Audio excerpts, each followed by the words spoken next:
Terima kasih sudah mengklik video ini. Semoga kalian dalam keadaan baik-baik saja.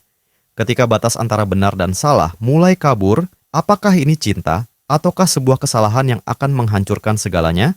Pasti kalian penasaran. Judul film ada di dalam video, langsung saja OTW ke dalam alur ceritanya. Kisah ini dimulai dengan Jamie, seorang murid rajin yang memberikan hadiah perpisahan kepada gurunya, Miss Cohen. Cohen, yang akan segera meninggalkan sekolah, menerima hadiah itu dengan hangat. Ia memuji prestasi akademik Jamie dan menyemangatinya untuk terus bekerja keras agar bisa diterima di universitas impiannya. Saat itu, Jamie bertanya tentang pengganti Miss Cohen, yaitu Miss Madsen. Cohen menggambarkan Madsen sebagai guru yang berbakat dan meyakinkan Jamie bahwa ia akan menikmati kelasnya. Keesokan harinya, Miss Madsen memulai pelajaran pertamanya dengan penuh wibawa. Setelah memperkenalkan diri, ia langsung memberikan ujian kepada para murid, menjelaskan bahwa ia hanya melanjutkan rencana pembelajaran yang telah dibuat Miss Cohen. Selesai kelas, Madsen mendekati Danny, seorang siswa yang juga anggota tim baseball sekolah. Ia mengingatkan Danny bahwa nilai akademiknya harus tetap terjaga jika ingin tetap bermain di tim. Danny pun meminta untuk membahas nilainya setelah sekolah dan Madsen setuju. Selama percakapan mereka, Madsen bertanya apakah Danny memiliki seorang kekasih. Danny pun menyebut nama Jamie, seorang gadis yang sangat ia kagumi. Namun, meskipun tahu Danny sudah memiliki hubungan, Madsen tampaknya mulai tertarik padanya. Ia menawarkan bantuan tambahan dalam pelajaran dan menyarankan agar Danny datang ke ruangannya setiap Kamis sepulang sekolah. Namun, Danny menolak dengan sopan karena ia berencana menghabiskan akhir pekan bersama Jamie untuk merayakan hari jadi mereka. Madsen kemudian meminta nomor ponselnya agar dapat membantunya dengan tugas-tugas sekolah.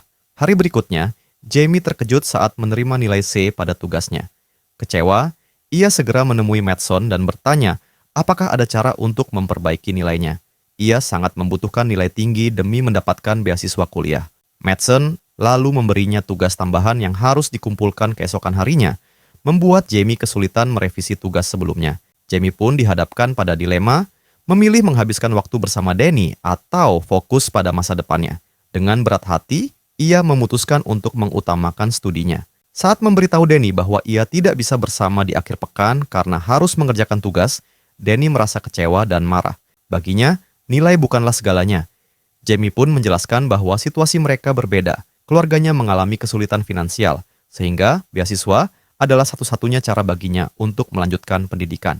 Sementara itu, Danny berasal dari keluarga yang mampu membiayai kuliahnya tanpa harus mengkhawatirkan nilai. Meski hatinya terluka, Danny tetap memberikan hadiah perayaan hari jadi kepada Jamie sebelum pergi dengan kecewa. Hari itu menjadi semakin buruk bagi Danny ketika tim baseballnya mengalami kekalahan. Merasa frustrasi dan tak bisa merayakan momen spesialnya bersama Jamie, ia akhirnya menghabiskan malam di sebuah bar bersama Miss Madsen. Di sana, Madsen membiarkan Danny minum bir, meyakinkannya bahwa ia tidak akan memberitahukan hal ini kepada siapapun. Percakapan mereka pun berkisar pada hubungan Danny dengan Jamie, serta berbagai masalah yang ia hadapi. Keesokan harinya, Jamie semakin terpukul saat mengetahui bahwa ia kembali mendapat nilai C. Meskipun telah mengikuti saran Madsen, ia mulai merasa ada sesuatu yang tidak beres. Penuh kecurigaan, ia mencurahkan isi hatinya kepada seorang teman, yang kemudian menyarankan agar ia kembali berbicara dengan Madsen. Seusai kelas, Jamie pun memberanikan diri untuk menemui gurunya sekali lagi. Jamie memperhatikan kedekatan Madsen dan Danny dalam sebuah percakapan, yang semakin memperkuat kecurigaannya. Dalam percakapan itu, Danny memberitahu Madsen bahwa ada kemungkinan pelatihnya akan mengeluarkannya dari tim baseball. Namun, Madsen menenangkannya dengan mengatakan bahwa jika nilainya membaik, ia masih bisa bertahan di tim. Madsen bahkan menawarkan bantuan tambahan untuk membimbingnya dalam pelajaran. Memahami kekhawatiran Danny tentang tekanan dari orang tuanya, yang berharap ia bisa masuk ke universitas bergengsi seperti Stanford. Saat itu, Danny juga mulai membuka diri, berbagi kisah keluarganya dengan Madsen. Sebagai balasan, Madsen menceritakan sedikit tentang kehidupannya, mengungkapkan bahwa ia tidak pernah mengenal orang tua kandungnya dan bahwa ibu angkatnya meninggal karena sakit. Tak lama setelah itu, Jamie menemui Danny dan mengungkapkan bahwa Miss Madsen telah memberikan nilai yang tidak adil padanya. Memberinya nilai lebih rendah meskipun ia sudah berusaha keras. Danny tampak bingung dengan tuduhan tersebut dan mempertanyakan alasan Madsen bersikap seperti itu. Namun, saat ia mencoba bertanya lebih lanjut, Jamie tampak frustrasi dan enggan menjawab. Danny pun terpaksa meninggalkan percakapan itu karena harus mengurus keperluan ibunya. Merasa curiga, Danny akhirnya menghadapkan Madsen dan bertanya, apakah benar ia sengaja memberikan nilai buruk pada Jaime. Madsen justru balik bertanya apa yang telah Jaime katakan padanya. Danny menjawab bahwa Jaime tidak mengatakan sesuatu yang spesifik. Madsen berusaha meyakinkan Danny bahwa Jaime hanya terlalu banyak berpikir. Di tengah percakapan itu, Madsen dan Danny berbagi sebuah ciuman. Namun, saat Danny berbalik, ia melihat Jaime berdiri di luar rumah, menyaksikan kejadian itu dengan ekspresi terkejut. Tanpa berkata apapun, Jaime segera pergi. Danny panik dan segera mengejarnya, mengabaikan usaha Madsen untuk menghentikannya. Di luar rumah Madsen, Danny akhirnya berhasil menyusul Jaime, yang berusaha menahan air matanya. Ia merasa dikhianati oleh hubungan Danny dengan gurunya sendiri. Danny mencoba menjelaskan, tetapi Jaime sudah terlanjur kehilangan kepercayaannya. Meski begitu, Danny berjanji akan menyelesaikan masalah ini dan akhirnya mengantar Jaime pulang. Keesokan paginya, Madsen menemui Jaime dan meminta maaf, mengakui bahwa ia telah salah dalam memberikan nilai C pada tugas keduanya. Ia pun mengubah nilai tersebut menjadi A. Namun, Jaime merespons dengan nada sarkastik, menyindir bahwa permintaan maaf itu tidak akan memperbaiki keadaan, terutama terkait hubungannya dengan Danny. Belakangan, Madsen mendatangi kepala sekolah dan melaporkan bahwa Jaime telah bersikap agresif. Kepala sekolah ingin berbicara langsung dengan Jaime, tetapi Madsen bersikeras bahwa ia bisa menangani masalah ini sendiri dan memastikan hasilnya tetap menguntungkan baginya. Sementara itu, di area parkir, Danny menemui Jaime dan menanyakan keadaannya. Jaime memberitahu bahwa Madsen telah menaikkan nilainya, tetapi ia merasa hal itu dilakukan hanya karena rasa bersalah. Danny meyakinkan Jaime bahwa ia akan segera memutuskan hubungannya dengan Madsen malam itu. Jaime menegaskan bahwa setelah itu, Madsen boleh mendiskusikan hubungan mereka, tetapi bukan sebelum ia memperbaiki perbuatannya. Malam harinya, Danny menghubungi Madsen dan mengatur pertemuan di taman. Saat menerima pesan dari Danny, Madsen merasa senang, mengira pertemuan itu akan memperbaiki hubungan mereka. Namun, ketika mereka bertemu, Danny bersikap tegas. Ia mengatakan bahwa ia tidak bisa menerima perlakuan Madsen terhadap Jaime. Madsen berusaha membujuknya untuk tetap bersama, tetapi Danny tetap teguh pada keputusannya dan pergi meninggalkan Madsen dalam keadaan menangis. Dalam keputusasaan, Madsen membuat keputusan yang berbahaya. Dengan emosi yang tak terkendali, ia masuk ke dalam mobilnya dan menabrak Danny.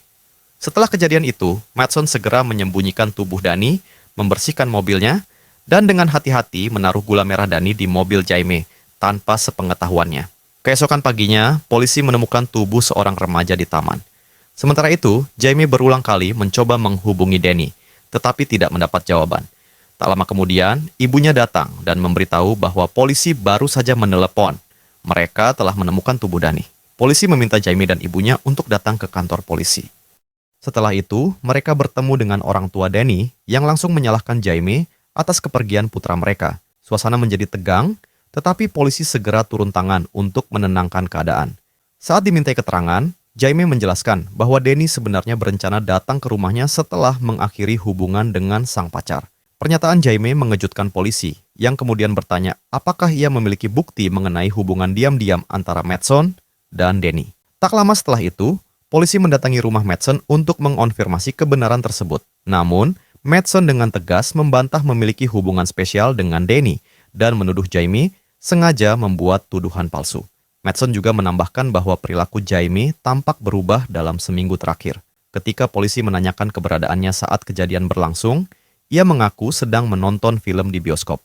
Keesokan harinya, polisi mengunjungi rumah Jaime untuk mencari petunjuk lebih lanjut. Saat melakukan pemeriksaan, mereka menemukan bercak gula merah di bagian depan mobil Jaime. Terkejut dan kebingungan, Jaime tak tahu bagaimana harus menjelaskan hal tersebut. Akhirnya, polisi menangkapnya atas dugaan keterlibatan dalam kepergian Danny. Di tengah situasi sulit ini, kedua orang tua Jaime tetap memberikan dukungan penuh, meyakinkannya bahwa ia akan segera bebas. Sementara Jaime berada dalam tahanan, ibunya mulai mengawasi Madsen dengan lebih cermat dan menyadari adanya perilaku aneh yang mencurigakan. Seperti yang diharapkan oleh keluarganya, Jaime akhirnya dibebaskan. Namun, ia kini semakin yakin bahwa Madsen adalah dalang di balik perginya Danny. Dengan tekad bulat, Jaime menyusun rencana untuk membuat Madsen mengakui perbuatannya. Malam itu, Jaime diam-diam menyelinap ke rumah Madsen. Saat Jaime hampir berhasil membuatnya mengaku, Madsen menyadari niatnya dan tiba-tiba berusaha melukai Jaime. Lihat siapa yang sekarang lemah dan menyedihkan. Tidak suka, bukan. Teriak Madsen dengan penuh amarah. Namun, sebelum ia sempat melancarkan serangan, seorang detektif yang sudah mengawasi sejak awal segera menangkap tangannya. Polisi yang sudah bersiap di lokasi langsung masuk dan menangkap Madsen. Setelah melakukan penyelidikan lebih lanjut, polisi menemukan bahwa ini bukan pertama kalinya Madsen terlibat dalam kasus serupa. Ia ternyata telah menyembunyikan masa lalunya dengan cukup baik hingga bisa berpindah tempat tanpa dicurigai. Keesokan paginya, Jaime menerima surat. Dengan penuh haru, ia membuka surat itu dan membaca isinya. Sebuah ucapan selamat atas diterimanya ia di universitas tersebut.